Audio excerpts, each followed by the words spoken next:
Okay, let's jump back into it. So we're still in the midst of national or civil situation, but I saved the economic section because obviously economic activity is first and foremost for the family, and yet there's a lot of national trends and national politics and policies really affect the economic situation, as we all know. So I just want to throw some things out in terms of the economic situation going through those years kind of writ large. So this is just a little factoid for you. In 1989, 13% of household wealth was held by those, I made another mistake, under 40. That's what it should say, under 40. In 2020, only 5.9% of household wealth was held by those under 40. That's a huge switch. That's more than a 50% decline. And I do think the gentleman who had brought up the nihilism, and I not really countered, but I said I would talk about bitterness. I think this is a source of a lot of bitterness and the economic situation for young people either entering or struggling in the workforce. So I've got this long extended quote from Wealth and Generations by Philip Longman, and it was written 10 years ago. So he says today's 50-somethings, but in today's world it would be 60-somethings.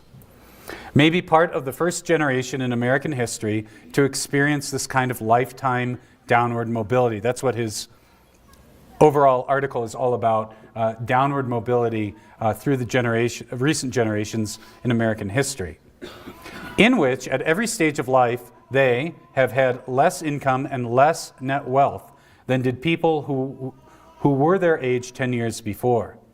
Yet these mid-wave baby boomers shouldn't feel too sorry for themselves.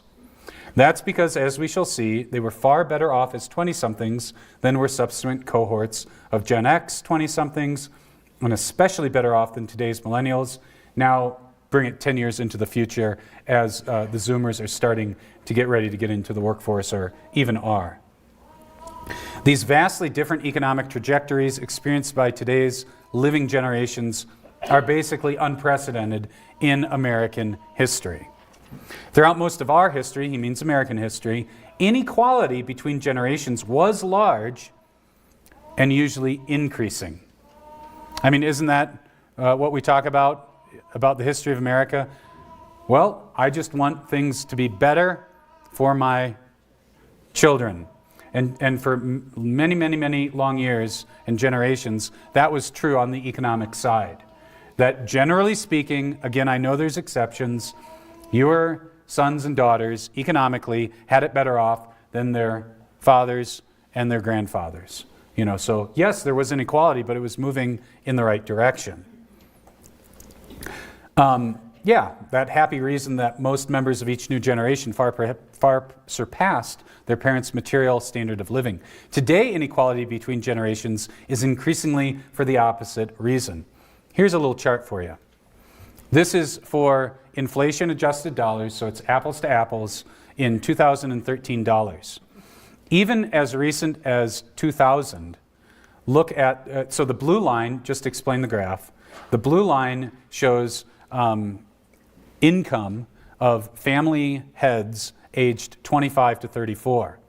So if you were a young worker, you were making more. Now again, this doesn't go all the way down to zero, so the difference is roughly about $10,000 between high 40s and low 60s, as compared to a family head aged 65 to 74, so retirees. So even as late as the 2000s, that was the case. Someone who's a young worker but actively working is going to be making not huge amounts more, but more than a retiree. That has absolutely switched. And so this chart only goes to about 2013. So that's a major, major shift in terms of the economics of the United States. Here's another chart that I also think is very illustrious. That's not the word. It illustrates the declining power, economic power of future generations that are going into the workforce, or younger generations. So this chart is median male income, ages 25 to 34, so the same bracket as before, in inflation-adjusted dollars. So as you can see, in 1970, with inflation-adjusted dollars, it's right about 45,000. And it declines all the way down to roughly 35,000, and that's in 2013. Philip Longman calls this falling behind dad. Declines in young family income are largely driven by the declining earning power of young men when compared to that of their fathers at the same age. So what are the reasons for this? We don't have time to dig into all of this, but I just want to throw some of those out there. Social Security payments, that definitely has risen from the 60s. Predatory lending, lots more debt. Cheap labor by high immigration and the increase of women in the workforce, and many other factors are at play. Just one note on that. Here's where you see, if you don't break out the data in terms of job growth, you're missing how the native-born American workers are struggling. So here's high job growth on the red line for foreign-born workers versus low growth for native-born workers from 2005 to the third quarter of 2004. The little dip in both is because of the Rona, COVID. But even after that, the trend actually is even worse. The job growth is almost entirely taken up by foreign-born workers. And so again, as my focus in terms of how do we relate to our young men and boys, this is what they're facing. So sometimes you see numbers of job growth. Nobody trusts the media anymore, so you don't pay attention to it. But if you were to look at those numbers and pay attention to it, a lot of that growth, most of that growth, is in foreign labor. Okay, I want to keep on reading from a different article that just came out called Post-Boomer Conservatism by Declan Leary in Chronicles magazine just this month. I actually stuffed it in once I got the article because I thought it really summarized what I was trying to say. For many, but not all of the boomers, raising a family at a middle-class standard of living with a single ordinary income was still possible. Notice, single income. American Compass's Cass, that's his name, has best framed the young right's grievance on this subject with what he calls the Cost of Thriving Index, or the COTI, COTI. The COTI measures the amount of labor it would take an ordinary worker to cover the food, housing, healthcare, transportation, and higher education costs of his middle-class family of only 4 in a given year. So if you go back in history, in 1985, when the boomers were between 21 and 40, so entering the workforce, young workers, paying for these baseline expenses, it took 39.7 weeks of work at the median income to cover those things. This meant that the income from roughly 20% of the year was left to cover other expenses and save. For the median American man to cover his family's costs in those same 5 buckets in 2022 would have taken 62.1 weeks of labor. I don't know if you noticed the problem. Yeah, the year has not grown 10 weeks, as he says, since the golden age of the boomers. The conduct of the mass economy has simply been unlinked from the experience of the common man, both as a worker and as a consumer. And there's lots of charts out there about how prices for many things have gone up at a far greater rate than in terms of the increase of income. But we could look at that for hours. Even accounting for the challenges of yesteryear, such as the astronomical interest rates of the 80s, the typical American today has a drastically higher debt burden and greater obstacles to property ownership than any his father or grandfather might have faced. Now, some of you might say, as I hear many older generations say, well, if they didn't want to pay the debt, they shouldn't have what? They shouldn't have borrowed it. Okay, I sympathize with that, but here's the thing. The economy has changed. First of all, higher education has skyrocketed in terms of cost. Second of all, back in 1983, I'm going to read again, with the underlined portion, when the elder boomers were at their prime and the youngest were just entering the adult labor force, 68% of jobs required only a high school diploma. We don't live in that economy anymore. Doesn't exist. So again, yes, you take out money, then you might have to pay it back. But at what cost are we going to enforce that? Sometimes you have to balance these things. And it's not just as simple to say, well, everything's the same. Work hard and it'll be fine. Most young people almost have to go to higher education to actually succeed and have a job that can pay for a family. Again, you can bring up exceptions. I'm speaking generally. But again, 68% of jobs required only a high school diploma. You don't have to take out loans for high school. By 2021, that number had been slashed by more than half to just 31%. And that includes a lot of entry-level jobs that are not going to work you up to actually a living wage. Like, this is a serious factor, especially going back to your point about the nihilism, or as I would talk about it, as the bitterness. And we're going to talk about this more, but I want you to start thinking about this, especially the older folks in the room. This is a common source of anger, frustration between the boomers and younger generations, and even some Gen X folks and the younger generations, of it is a different economy. I'm not saying that you shouldn't tell people to work hard. I'm not saying that the younger generations don't have their faults. They do. I got a big long laundry list. And yet at the same time, it is not fair to just say, do what I did. Because it's a different situation. It truly is. And if we don't recognize that, and if we don't at least in some ways sympathize with it, then any advice is gonna fall on what? Deaf ears. It really is. Of course, in the same breath, I want to point out, as this article points out, this is not altogether the boomers' fault. It's not like you created the economic policy. But it is an unacknowledged chasm that separates their experience of American life from that of the generations that have followed, and we have to be aware of that. We really do. I want to read you a long excerpt from G.K. Chesterton to really get at thinking about economics. And I know it's a little bit long, bear with me, but it's from an article that he wrote over 100 years ago, The Stone That Is Wearing Away the Saw. And even from that title, if you are cutting a stone, and the saw is wearing away, what's the problem here?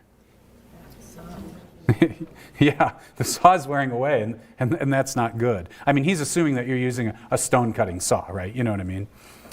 So, but he's using this analogy to make a point.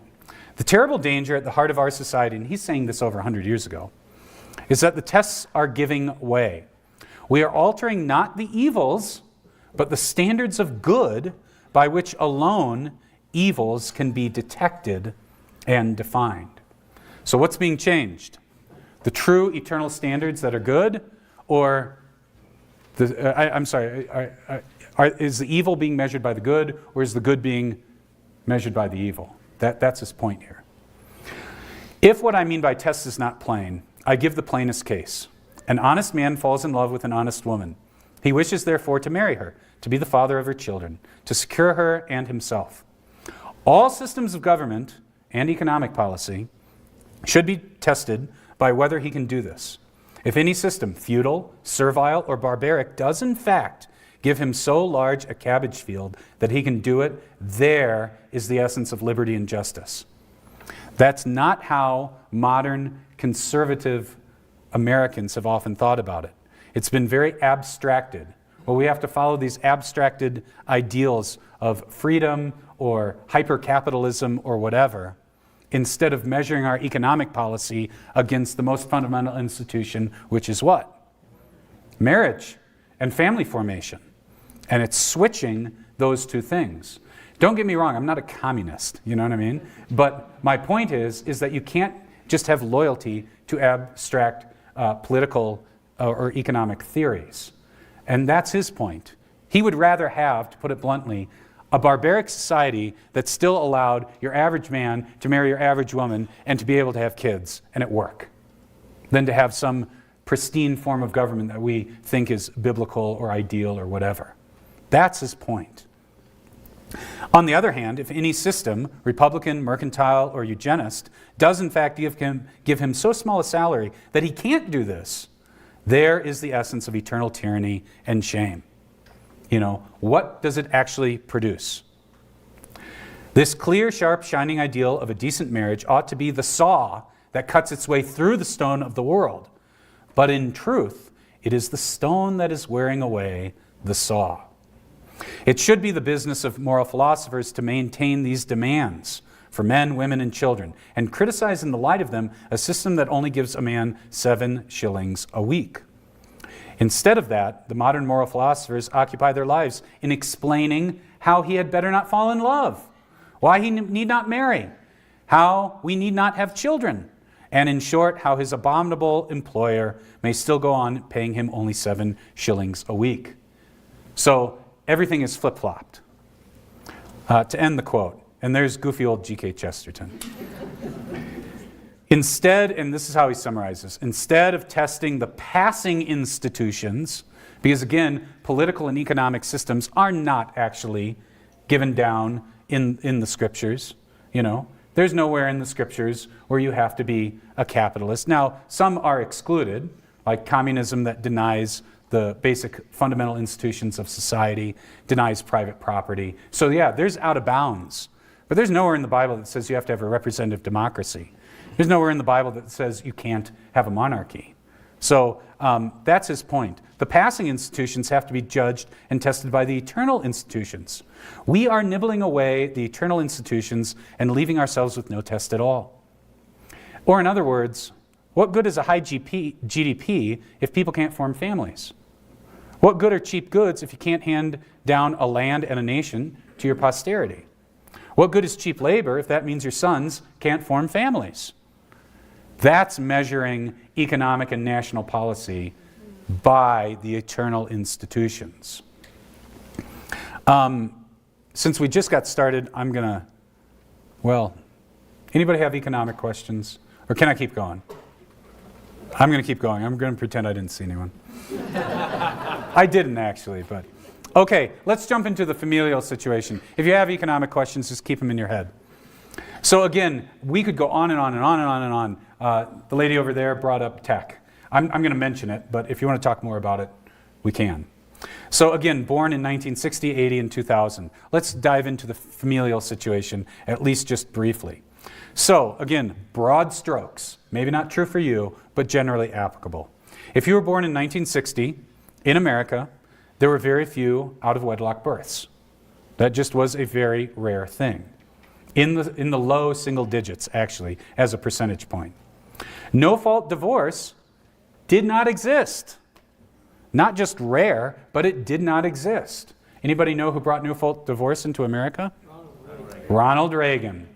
Yeah, maybe not the hero you think in all ways.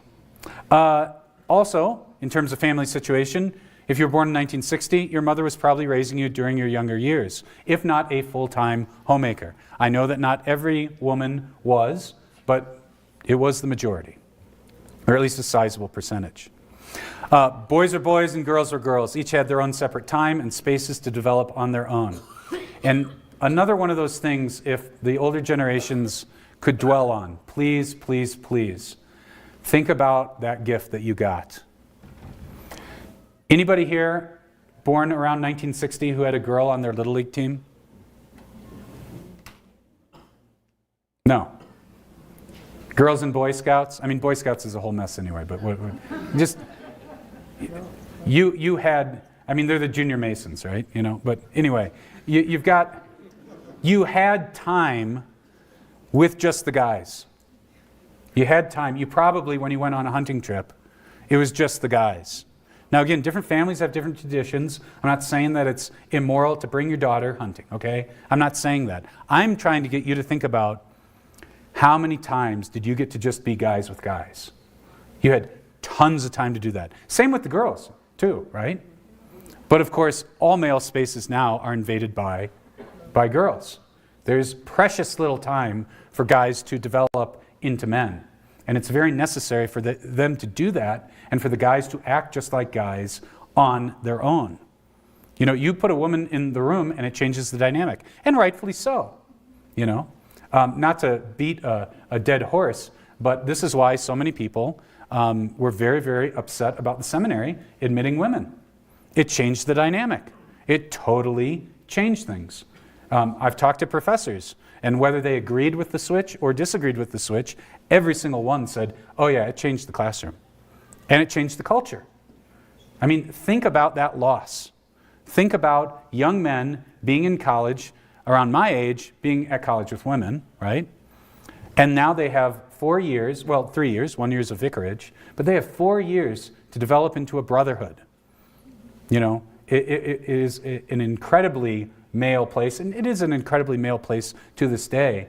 But again, things are different. Or ladies, if a guy walks into the room, does it change the dynamic? Yeah, absolutely. It's good for women to have time with just the girls. And it's good for men to have time with just the guys. And the older generations had that, big time. And I don't think most appreciate that over and against what young people have not had. Don't take it for granted. And don't forget that they don't have that same experience. Anyway, end with the rant. No Title IX. Didn't even exist. In 1960, every state had an anti-sodomy law on the books. You want to talk about a shift. And PSAs, public service announcements, for those of you who are younger and don't know what that is, were regularly shown in high school to warn people about predatory homosexuals. I mean, that's within living memory. No internet, of course, no smartphones. In terms of pornography, and don't worry, I'm not going to go PG-13 or R or anything like that, but to bring it up and the access to it, smutty magazines and maybe sneaking into movies. Okay. Also, obesity, the health crisis. You know, I mean, it's real. You go back and look at pictures back in the 1960s, generally speaking, how is it? Pretty healthy. Yeah. I mean, our health as a nation has precipitously declined. And not only is this bad for our health, but also it has harmed the marriage market, as they say as well. So 18 to 25, the overweight and obesity rate in the late 70s was only at 24%. I couldn't find numbers earlier than that, but that's when those folks were coming of age. Let's shift to the 1980s. If you were born in 1980, in terms of your home life, who was at home, you probably were, as they say, a latchkey kid. After a certain age, your mom probably wasn't at home to let you in. But again, as was typical, she probably was at home, at least in large part, during your tender years. Boys were boys and girls were girls still. I mean, I personally remember this. Each had their own separate time and spaces to develop on their own. But by the time you came of age, the edges were nibbled away. The Citadel, remember that? They were forced to accept women in the 90s. And now the lady who broke that is now complaining about it coming back down on her head. And few little leagues were starting to let girls, and a few little leagues were starting to let girls in. Title IX was already the law of the land, and it quickly got worse. But again, that cohort really is living during the decline. Homosexual behavior, those still frowned upon and the butt of many jokes in our youth. You can just go back and look at the TV shows, and it would all not be allowed today. The normalization campaign was in full swing by the late 90s in pop culture, and evidenced by Clinton's don't ask, don't tell policy. Pornography. Again, there's not a huge shift, even though things are changing, but mostly, especially in the younger years, smutty magazines and maybe sneaking into movies again. And people born in 1980, like myself, I experienced youth without internet and cell phones. You know, that puts me on the old people side of that revolution. And I mean, it is. And again, I'd like for you to just think about what a joy and what a blessing it was to grow up without those things in your youth. I'm not saying the internet is intrinsically evil or cell phones are intrinsically evil, though maybe they are. But I mean, like it was different. It was different. And I don't think anybody, if they traded places, oh, I really wish we had cell phones back when I was a teenager. I don't think anybody would say that. I don't know anybody who would say that. And so again, I think you got to recognize the situation being very, very different for the younger generations. The obesity rate, just like a lot of those religious switches, also shot up in the early to late 90s. I mean, I remember it. I remember my youth, and then I remember America kind of blowing up over that decade, to put it bluntly. The obesity rate went from under 15% to over 30% by the time you graduated high school, if you were born in 1980. Okay, let's go to 2000. If you were born in 2000, you probably were in some sort of daycare as long as you remember. Maybe that's not true for the kids here. I assume it's not, actually. But I'm talking about your general American individual. And it was normal for your mother to go back to work after 6 weeks from your birth.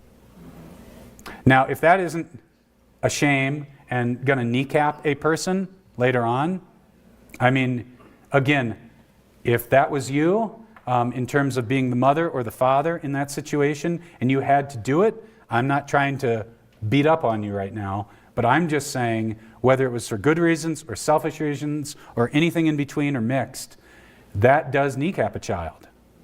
It really does. And that's going to make an effect on his worldview.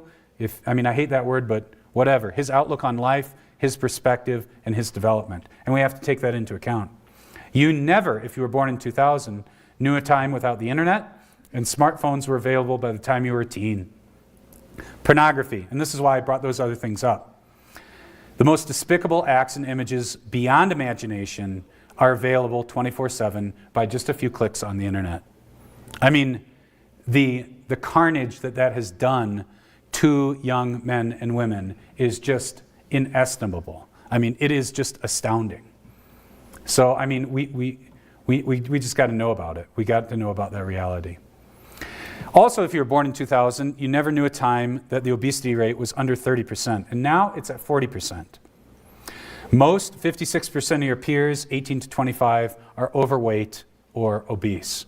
And like I said, it hurts the marriage market. It hurts family formation. I'm not trying to be a jerk up here. I've got 20 pounds that I could lose myself.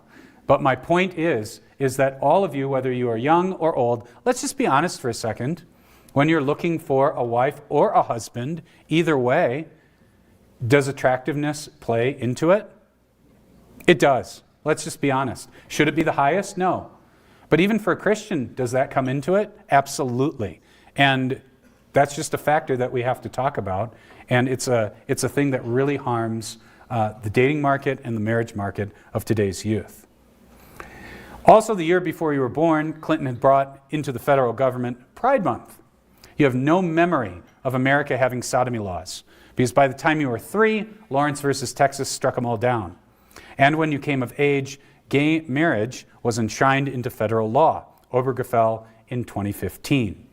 No wonder that the cohort that did not grow up when you grew up in the 60s and the 70s, or when I grew up in the 80s and the 90s, no wonder that cohort views America as part, if not the main driver, of what they term globo homo. And you can figure out what that means. The global homosexual agenda. Who knows that term? Anybody? A couple people, but not many. I mean, that's what the young people talk about in terms of America. Now again, if you are part of an older generation, that might kind of like stick you in the heart. Because again, your default, and to a lesser extent mine, is the America of yesteryear. But, that's a world that no longer exists. And as we've seen from the revelations of what USAID was doing, just in the last couple weeks, we've been funding what? Binary theory in Afghanistan or Nepal or whatever. I mean, this cohort is not wrong to see America as a part of that problem, if not the main driver. They have a totally different conception of what America is, and not just because they're believing in quote-unquote conspiracy theories, but because that's the America they've grown up in. That's their experience. I put Mrs. David P. Ramirez because it's kind of funny. My wife was telling me this anecdote as we were talking about my presentation. And, when she gets what's that called? Labels for stamps and stuff not stamps, but for letters and stuff like that. She's pretty old school on this. So it's Mr. and Mrs. David Ramirez. if you were born in 1960, that wasn't strange at all. Now it's, in my generation, not many people do that. But now it could work again. Mrs. David Ramirez could definitely work, frankly. You know what I mean? But I mean, it's kind of a goofy thing to bring up, but I think it brings the point home. I mean, the cultural revolutions we've been through is just, it's incredible. Some visuals to make this point clear. Number of pediatric gender clinics. This is transing kids in 2007. Yeah, 22. Yeah, you want to talk about a shift? There you go.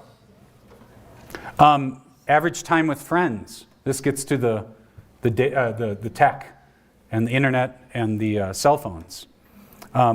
It just craters. Now again, older people are not spending as much time with friends. By nature, you're working, you're doing other things, you have a family, all that kind of stuff. But the decline shoots down in 2020 because of the Rona, because of COVID. But it was already cratering with young people. See how the green and the red lines are kind of holding steady, but they start dropping after specifically smartphones. But with young people, I mean, it just craters. It's horrible. Speaking of milestones, because milestones are a result of healthy familial life in general. At age 21, today's young adults lag behind earlier young adults on major life milestones. Full-time work, it has decreased from 64% to 39%, drop of 25 points. Financial independence, dropped from 42 to 25. Home independent of parents, dropped 9, it says 12, but the math doesn't add up. Marriage. Now again, even long ago in 1980, most people weren't married at 21, but there was still a third of the people doing it at 21. Now it's only 6. Child and household, again, not a lot of people had children in the household in 1980 at the age of 21, but it was still almost a solid fifth. Now it's only 6. So younger generations are lagging as a whole precipitously. I mentioned out-of-wedlock births, which of course is a huge indicator and a predictive of lots of other problems in life. Again, I'm not saying that it's insurmountable. I'm not saying that those people cannot succeed, but I'm saying that overall it shows the degradation of a society. So this is split up into race, because when we're talking about the Sons of Missouri, overwhelmingly they're white. So I didn't break it out, but I got a chart that's broken out by race. In total, the American illegitimacy rate, percent of births to unmarried mothers, is hovering around 40% on average. But even if you break it out by race, because white Americans are down lower than 40%, it's still hovering right around 30%. And of course, if you look back in history, that line is near 0. 1940, 1950, and it doesn't start even barely rising until the 60s, and then it starts taking off in the 70s, actually. Now it's 30%. Living arrangements. The big thing that you can see, and we don't need to look at this very long, but living with spouse. In 1967, 82.7% of 25 to 35-year-olds. That was their living arrangement. And it's been one long slide down to 37.5%. This is a revolution in terms of a cultural revolution of family formation and how our society works and lives and breathes. And it's not good. Here's another fun one. Marriage rate in the United States from 1990 to 2000. How many were getting married per 1,000 of the population? So it's at 10 all the way back in only 1990. And now it's down to 5. So it's been cut in half since 1990. American families are a mess. And again, I'm not just trying to talk about gloom and doom. I'm trying to bring this stuff up because I want to turn the hearts of the fathers to their children so that they understand what these generations are actually experienced and are going through. Well, there's a handsome individual. Dr. Walther. What's that? He was married. Yes, he was. He was. He was. Yeah, I mean, you had a better church and societal culture at the time that made sure the vast majority of everybody got married. And I'm glad you brought that up, actually, because today there's many very successful, very good-looking people who it's harder for them to find a spouse than CFW Walther. Yeah.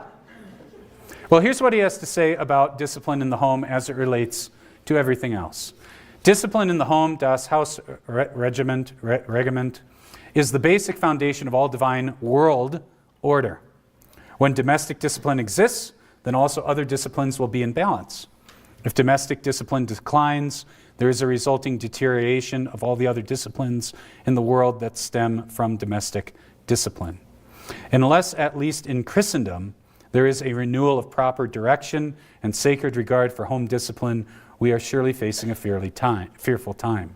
And of course, those fears have come to fruition. How much time do I have? 15 minutes. Great, let's keep on going. Actually, no, let's ask questions. Sorry.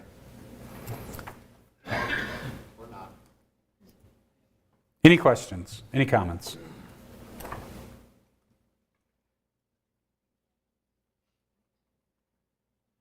My question, there we go.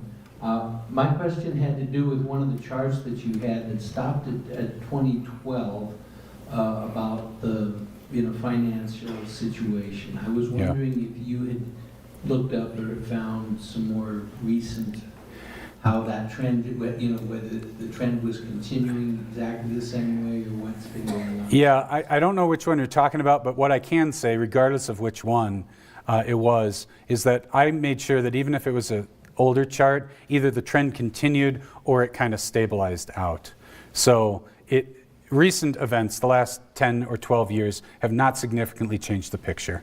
That's the best way I can express it. There's one in the back. I'd actually rather not take his question.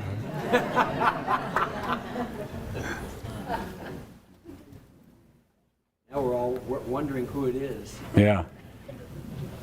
Seeing all of these trends, one can't help but notice that, especially more and more, you see the divide between political left and right. Yeah. Leftists versus political conservatives. Yeah. Seems to be more and more mirrored by what we see in the church, and even just between the nuns and the Christians. Yeah. There's got to be a temptation for young people to begin to identify political movements with hope for the church. You even get some young people, young men, who are really bitter, calling themselves Nazis and stuff, But then on the other hand, you get people, cautioning us not to equate political right or left with The Christian position. with the Christian position. What can pastors, parents, and the church leadership do in order to take advantage of this inescapable observation on one hand without leading people into a trap of oversimplifying? Yeah, so we are going to talk about it more, but I would say in summary that on one hand, of course, we don't want the confusion of any political ideology totally confused or the faith subsumed under it. Sure, of course. But I don't think I'm pushing back, but I would say that some political positions and the Christian faith at this moment in time are intertwined. Like, there are political positions which a Christian has to be on one side or the other. Abortion is an obvious low-hanging fruit one, homosexual marriage, things like that. But increasingly, the political divide, Christians are going to line up more on the right-wing side, and I would say rightfully so. Again, I don't want to drag huge political conversations into this, but as we're about to see, this is not a new thing. In the French Revolution, which we're going to get into, there is an intertwining. and frankly, a proper intertwining between certain political opinions and Christian morality. Sometimes that intertwining is proper. Like, for instance, we were talking in between, if you're a Christian in the early 300s and you're getting persecuted and, fed to the lions and burned at the stake, I can't support as a Christian Constantine, because I'd be sinfully participating in politics. I mean, that's just stupid, right? The church was overjoyed. I mean, they saw Constantine as, an earthly savior, Is there always the temptation to idolize or turn into an idol any political person or philosophy? Yes, of course. And you're right to say that we should make sure that we don't do that. And yet at the same time, politics and religion have always been not inexplicably, but intrinsically intertwined. And we can't be scared to say that on certain issues.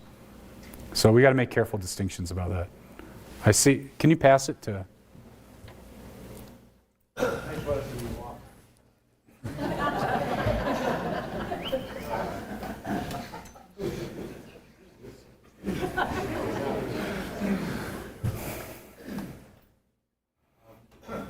I might suggest on the economic presentation that because it dealt with only one facet of the economy, it comes across negative for, I guess, the average person who's in a pretty well-situated family household.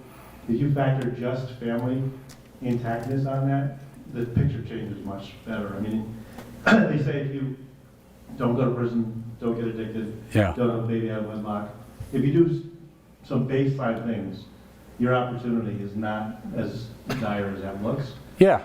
And it's true, that all has to factor into it, but I would suggest maybe overlaying that a little bit. Well, I mean, again, it does change it, but not totally. I mean, the fact that 68% of the jobs in yesteryear you could do with a high school diploma versus 31%, that's just a fact irrespective of your family formation. You're correct, though. If you don't go to prison, if you don't have children out of wedlock, if you were raised in a two-parent family home, yeah, things do look better. But there are some things where it doesn't matter your situation. You're facing way bigger obstacles today. And also, there's a trickle-down effect where if your society as a whole is overrun with all of these things that might not be in your household, it still is going to affect you. Pornography is a great example of this. Maybe you are not the one who clicks through, or your parents have guards on your devices. That doesn't stop some kid showing it to you at school, or talking about despicable, horrific things. So, I mean, I get what you're saying. I agree that there is a difference in opportunities and results for people who are in a stable two-parent household, what you said. But at the same time, that all affects them too. And some of the facts are irrespective of family formation. But yeah, point well taken.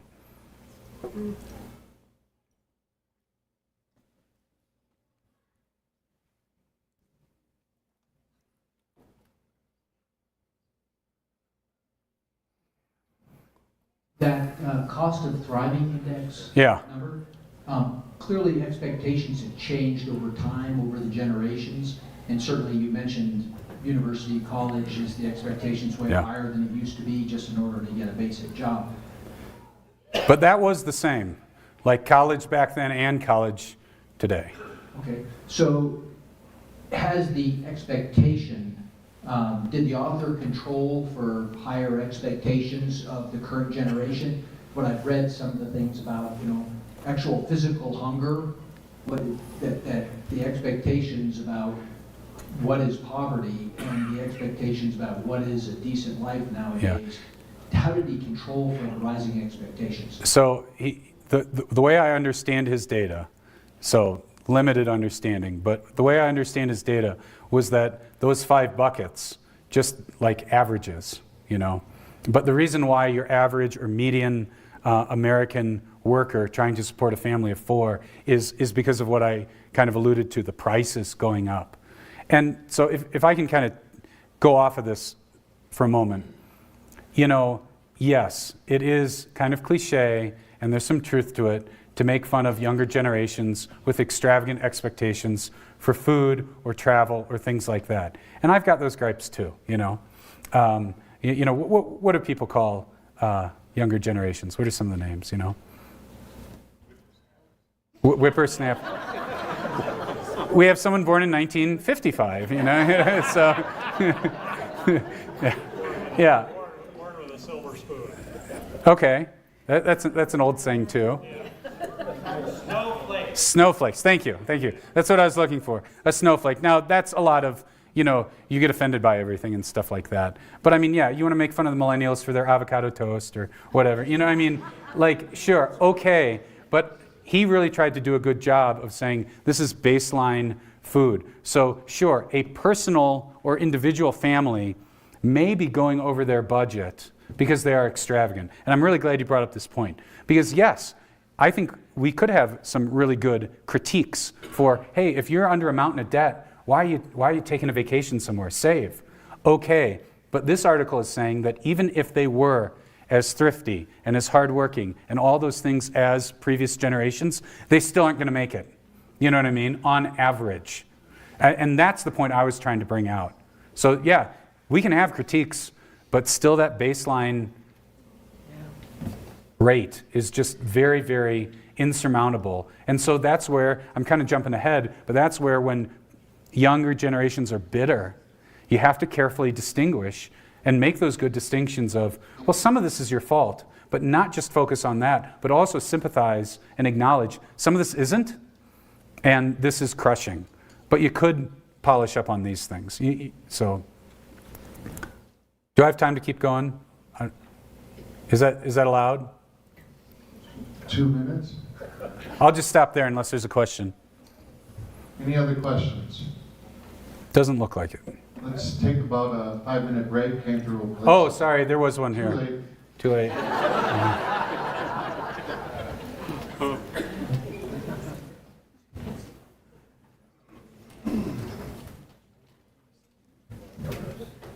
Your chart about the number of jobs requiring a college education. Yeah. Do you think that rise, like really, do they need a college education to do that job, or do you think that was driven by the higher ed community? I mean, I don't have the data to back it up, but yeah, I do think so. I mean, there's plenty of jobs that require higher education that you do not need higher education for. Yeah. But again, I guess what I would say to that is that's not those young workers' fault. You know what I mean? Yeah. That's bigger forces at work. So yeah, point well taken. Yeah. And on that same note, I know that I'm a big proponent of guys who want to start a family and have a good job and being able to not be as fearful about it being outsourced or sent overseas, go into the trades. Like I'm all about that. You know, we're looking at some of that for my boys. And yet at the same time, if you take into account all of the problems with family formation and the fact that my generation, at least increasingly so as you get younger among the Gen Xers, we didn't have shop class, the girls didn't take home ec, and if you're going to get into a trade, what do you usually need? You got to have somebody who's going to take you under their wing.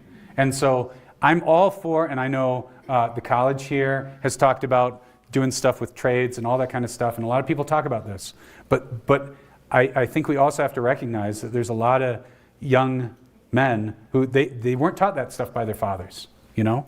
They don't know that stuff. They don't have somebody to give them a way in. Maybe your college here can help with that, but it is a different situation, and we'll talk about them more later. I know there's another question, though.